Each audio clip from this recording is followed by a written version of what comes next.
আসসালামু আলাইকুম দর্শক, হাইব্রিড জাতের লম্বা পটল চাষ দেখতেছেন, এটি বাড়ি ওয়ান।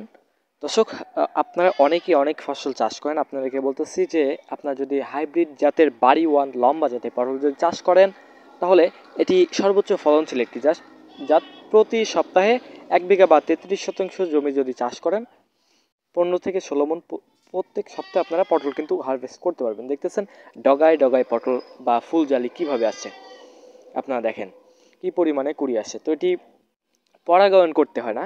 তো দর্শক, যারা হাইব্রিড জাতের বাড়ি ওয়ান পটল চাষ করতে চাচ্ছেন, আমাদের বাসাটা হচ্ছে নাটোর জেলার বড়াইগ্রাম থানাতে অবস্থিত। আমরা দেশের সকল জেলার যে ভালো মানের বীজ বা চারা সেটা কিন্তু পৌঁছে দিয়ে থাকি। দর্শক, এটি চারাগুলো সেগুলোর বয়স কিন্তু প্রায় 38 দিনের মতো বয়স হচ্ছে। তো এগুলো লাগানোর 40 থেকে 45 দিন পর থেকে গাছে কিন্তু পটলে ফুল বা জালি আসা শুরু করবে। তো ভালো বীজ বা চারা পেতে অবশ্যই এখনই কল করুন আমাদের স্ক্রিনে দেওয়া নাম্বার। এটি হচ্ছে মোটা এবং ডাবল লতের চারা। তো আমরা দেশের সকল জেলায় Sundarban courier service, Karatoya courier service, এসে পরিবহন বা বাসের মাধ্যমে এই চারাগুলো কিন্তু পৌঁছে দিয়ে থাকি। তো এখনই অর্ডার করে ফেলুন স্ক্রিনে দেওয়া নাম্বারে।